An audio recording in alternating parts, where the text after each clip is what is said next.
So I've been cutting boots in half for just over a year, so it's finally time to decide what the best boots of 2020 moving into 2021 are out of all the boots we cut in half. So I'm back from my much needed break during the holidays. Took a step back from YouTube for a couple weeks to just kind of recharge and work on some personal projects. But I'm super excited about 2021. We got some really fun videos coming out that I'm really excited to do, and some different styles of videos I think you guys are gonna like. And it's pretty crazy. Literally just over a year ago, we started cutting boots in half, and now here we are, 280,000 subscribers, where a year ago we were at like 2,000 subscribers. So the next video is gonna be kind of a year-end review of how we went from 2,000 to 280,000 subscribers. So let me know what you guys want me to cover in that video. Any questions you have about me or the business or the YouTube, put them in the comment section so I can make sure I cover everything you guys want to know. So now let's get to the best boots of 2020/2021, top 4 boots. So we're gonna cover 4 categories, and we're just covering the boots that I've cut in half. I'm sure there's some other boots out there that I haven't reviewed that might fit certain categories better, but we're just doing the boots I cut in half. So the first category is gonna be best value boot, or best boot for the price, best budget boot. The next one is the best all-around boot. Like if you're gonna buy one boot to do a lot of different things, what would that boot be? The third one is best built boot, and the fourth one is my personal favorite boot, the boot I always lean towards the most and wear the most throughout the last year. So let's start with the best budget boot. And the winner of that boot, or category, is Jim Green's Razorbacks. So the really interesting thing about these boots is they're built in South Africa, but because of their exchange rate, you get a higher quality boot for a lower price. And there's certain trade agreements and stuff that make them a little bit cheaper. So right off the bat, you're getting a higher quality boot for the price, and they're just really well built. You know, this entire vamp and all the way back is a single piece of leather. It's a fully gusseted tongue. There's a lot of leather in this boot. You know, there are some things that aren't great. Like I don't love this lining leather, but I would still take a cheap lining leather over fabric any day. There's no leather in the sole construction, but there's materials that act like leather and last probably about as long as leather, maybe not quite as long, but it acts like a $300 boot for $140. And it's a really good all-around boot for hiking, for working, for semi-casual wear. And the thing that I think a lot of people are gonna love about this boot is how wide the toe box is. It looks maybe a little bit wide when you're looking straight down on it, but when other people are wearing them, they don't look like they have a wide toe box, but they're just wide enough that your toes have a little bit of wiggle room. So if you're like me and you hate having your toes squished, these are an awesome boot. And if you didn't see the full video breakdown of each of these boots, I'll link them in the description, and I'll also put a listing to where you can buy these boots in the description as well.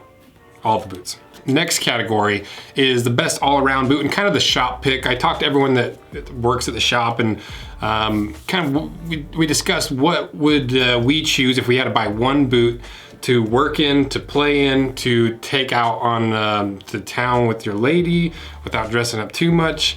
Just a really good universal boot that's not gonna break the bank, that's still gonna be a nice, dependable, good-looking boot. And we chose the Thorogood boot, Thorogood mock toe boot. I've been wearing this darker walnut leather one, and I like it a lot because through the mock toe series, I just bought all of the boots that are this color. So it's nice to have a little bit color variation in my collection. But we chose this boot because it's a boot that you can wear to work on hard concrete, and you have that soft wedge sole that's not gonna wear your feet out too bad. It's really well constructed. It's a good price.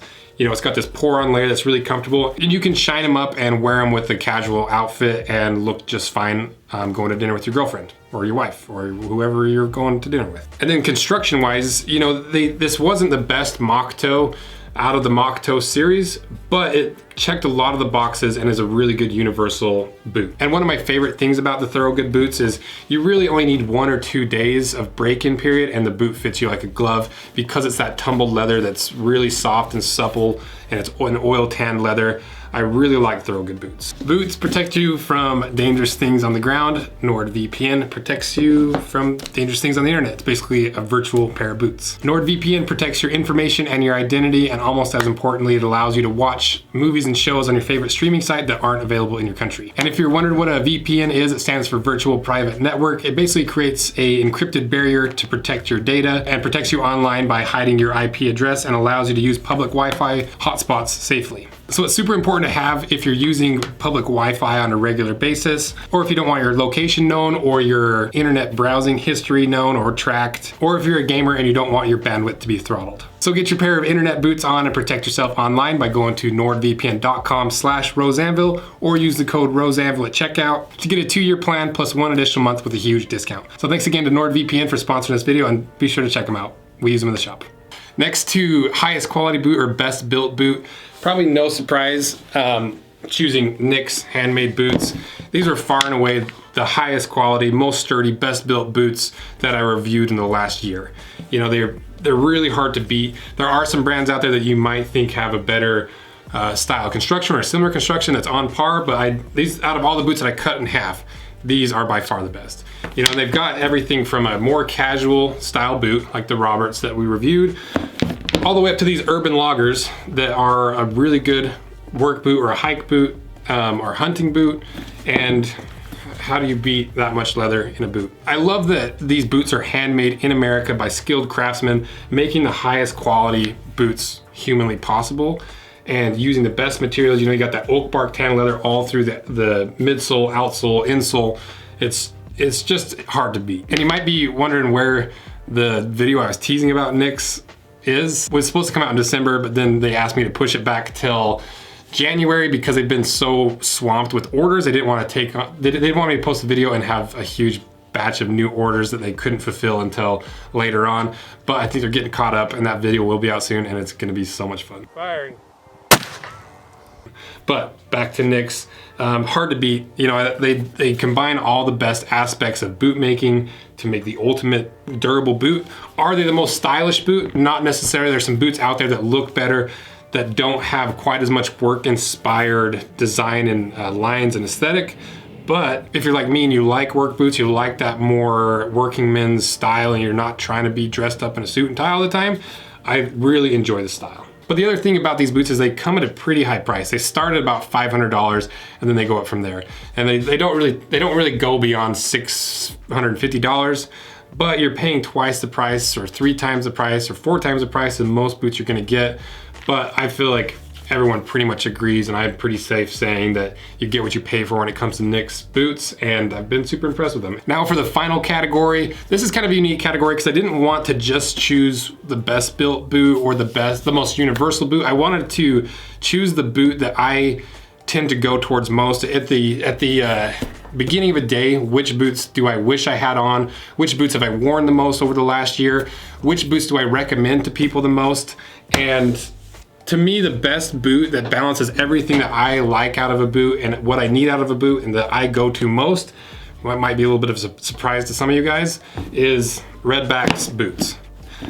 I've worn these boots more than any other boot this entire year. They're so stinking comfortable. They literally have like 1.5 inches of foam at your heel, great arch support, really high quality leather for the price. They retail for like $150 to $175, and I love wearing them. You know, when I start to develop a little bit of plantar fasciitis, I throw back on the Redbacks for a couple weeks and I'm good to go. I like the fact that this company has started in Australia and they still make their boots in Australia. They haven't moved to overseas production.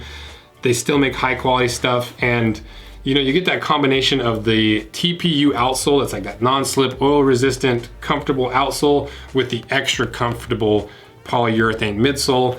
You get the fiberboard in here that slowly breaks into the shape of your foot, giving you that nice imprint. And the thing that I really like about these that helps me kind of with my plantar fasciitis from wearing a ton of different boots every single week is that because there's so much foam in here, the high pressure points of your foot compress that foam a little bit more, and then the low pressure points like around your arch, it doesn't compress as much, and so it gives you a little bit more arch support and supports your foot really well. It's almost like when you're breaking in one of these like NYX boots that has tons and tons of layers of leather that's gonna compress to your foot.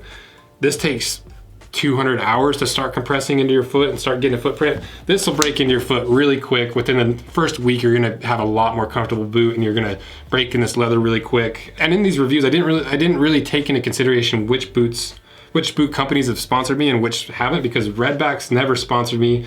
They sent me one free pair of boots forever ago, but I don't have any, there's nothing pushing me to choose these as my best boots, except for the fact that I wear them all the time and they're my go-to comfortable boots. Are they the best looking boots?